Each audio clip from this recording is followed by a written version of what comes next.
Hi, నేను doctor Deepak Kopaka, senior consultant medical oncologist, Kaizen haematology oncology network, Care hospitals Hyderabad.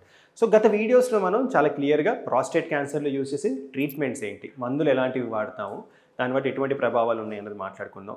అంతకుముందు వీడియోలో అసలు బాడీలో హార్మోన్స్కి ప్రాస్టేట్ క్యాన్సర్కి ఉన్న సంబంధం ఏంటి, ఈ హార్మోన్స్ ఎలా ప్రొడ్యూస్ అవుతాయి, ఈ కణాల మీద ఎటువంటి ప్రభావం చూపిస్తాయి, వీటిని ఎట్లా ఆపాలి అన్న దాని గురించి మాట్లాడుకుందాం. ఇవాళ రోజున వీడియోలో అసలు చాలా బేసిక్ క్వశ్చన్ అండి. అసలు బాడీలో ప్రాస్టేట్ క్యాన్సర్ ఎలా ఇవాల్వ్ అవుతుంది, ట్రీట్మెంట్స్ వల్ల దానివల్ల వచ్చే ప్రభావం ఏంటి, ప్రాస్టేట్ క్యాన్సర్ 4వ దశలో బయటపడినప్పుడు మనం లైఫ్ ఎలా ఎక్స్టెండ్ చేసుకోవాలి, ట్రీట్మెంట్స్ ఎలా కంబైన్ చేస్తాం అన్నది ఇది చాలా కాంప్లెక్స్ టాపిక్. ఈ కాంప్లెక్స్ టాపిక్ని సాధ్యమైనంత వరకు నేను సింప్లిఫై చేయడానికి మీకు చెప్తున్నాను. ఎందుకంటే చాలామంది పేషెంట్స్ ప్రాస్టేట్ క్యాన్సర్ ట్రీట్మెంట్ తీసుకుంటూ ఉంటారు. మీ డాక్టర్స్ రకరకాల ట్రీట్మెంట్స్ కలపడం జరుగుతుంది. ట్రీట్మెంట్ చేస్తున్నప్పుడు ఎందుకు, దీనివల్ల బెనిఫిట్ ఏం రాబోతుంది అనేది ఈ వీడియో చూసిన తర్వాత మీకు అర్థమవుతుంది. సో ఒకటి మనం సింపుల్గా అర్థం చేసుకోవడానికి, ఇది ప్రాస్టేట్ క్యాన్సర్ బర్డెన్, అంటే బాడీలో ప్రాస్టేట్ క్యాన్సర్ బర్డెన్ని మనం y-యాక్సిస్లో ప్లాట్ చేసుకుందాం. రెండోది ప్రాస్టేట్ క్యాన్సర్ లైఫ్ స్పాన్, మనం ఇంతకు ముందు వీడియోలో కూడా మాట్లాడుకుందాం. సో ప్రాస్టేట్ క్యాన్సర్ అనేది చాలా స్లోగా పెరిగే క్యాన్సర్, బాడీలో దీర్ఘకాలికంగా ఉంటుంది. సో ఇది మనం చూద్దాం. ఇప్పుడు దీంట్లో ప్రాస్టేట్ క్యాన్సర్ అనేది ఇంతకుముందు మనం మాట్లాడుకున్నట్టు ఫస్ట్ ప్రాస్టేట్ గ్రంథిలో మొదలవుతుంది. సో ఈ టైంలో మనం దీన్ని ఏమంటామంటే లోకలైజ్డ్ ప్రాస్టేట్ క్యాన్సర్.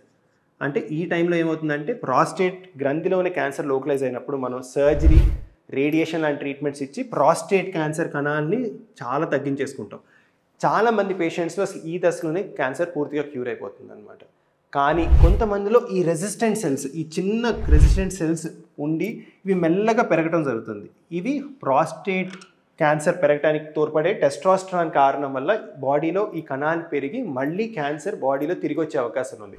ఇది రేడియేషన్ సర్జరీ తీసుకున్న తర్వాత చాలా తక్కువ మంది పేషెంట్స్లో జరుగుతుంది. కానీ జరిగిన పేషెంట్స్లో ఈ ఫేజ్ ప్రిడామినెంట్గా బాడీలో టెస్టోస్టెరాన్ అన్న ఒక హార్మోన్ అధిక సంఖ్యలో ఉండటం వల్ల కణాలు ఆ టెస్టోస్టెరాన్ ఎఫెక్ట్ ద్వారా బాడీలో పెరగడం జరుగుతుంది.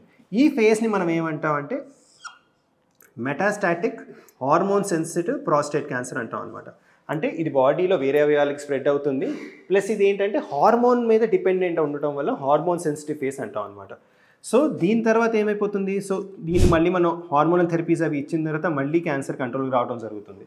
ఇది కంట్రోల్కి వచ్చిన తర్వాత ఏమవుతుందంటే ఈ ఫేజ్ ఏదైతే ఉందో, నెక్స్ట్ ఫేజ్ ఏదైతే ఉందో, ఇప్పుడు కణాలు ఆటోనామస్గా మారుతాయి. అంటే హార్మోన్ డిపెండెన్సీ తగ్గిపోయి కణాలు స్వతహాగా బాడీలో పెరిగే అవకాశాలు వస్తాయి అన్నమాట. ఇది అన్నిటికంటే క్రిటికల్ ఫేజ్ ప్రాస్టేట్ క్యాన్సర్లో. దీన్ని మనం క్యాస్ట్రేట్ రెసిస్టెంట్ ప్రాస్టేట్ క్యాన్సర్ అంటాం.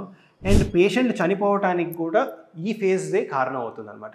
దీంట్లో ఏమవుతుందంటే కణాలు ఏం చేసినా తగ్గకపోవటం, హార్మోన్ డిపెండెన్సీ బాగా తగ్గిపోయి ఆటోనామస్గా ఉండటం వల్ల ట్రీట్మెంట్స్ ఇచ్చినా అది కొంతకాలమే పనిచేసి డెప్త్ ఆఫ్ రెస్పాన్స్ కూడా ఇంతకుముందు వచ్చినంత బాగా రాకుండా ఉండటం వల్ల ఇలా క్యాన్సర్ బాడీలో పెరిగి దీని తర్వాత ఒక సంఖ్య దాటి ప్రాస్టేట్ కణాల సంఖ్య బాడీలో పెరగటం వల్ల వేరే అవయవాలు డ్యామేజ్ అవడం వల్ల చనిపోవడం జరుగుతుంది అనమాట.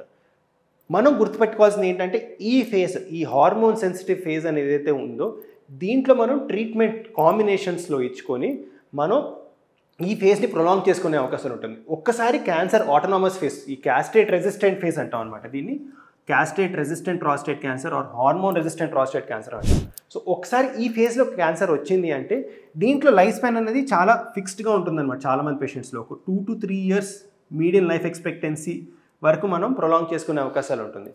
కానీ ఈ ఫేజ్ ఏదైతే ఉందో దీంట్లో కాంబినేషన్స్, రకరకాల కాంబినేషన్స్లో మనం ట్రీట్మెంట్స్ ఇవ్వటం వల్ల లైఫ్ స్పాన్ అన్నది, ఈ ఫేజ్ స్పాన్ అన్నది మనం 1 year దగ్గర నుంచి ఆల్మోస్ట్ 5 to 7 years పెంచుకునే అవకాశాలు ఉందన్నమాట. సో కరెక్ట్గా కాంబినేషన్ ట్రీట్మెంట్స్ చేయగలిగితే ఈ ఫేజ్లో మనం hormone sensitive phase of prostate క్యాన్సర్ని పొడిగించుకుంటాం వల్ల ఓవరాల్ లైఫ్ స్పాన్ పేషెంట్ది పొడిగించుకునే అవకాశాలు ఉంటుంది. ఎలా కంబైన్ చేయాలి అన్నది మనం నెక్స్ట్ వీడియోలో మాట్లాడుకుందాం.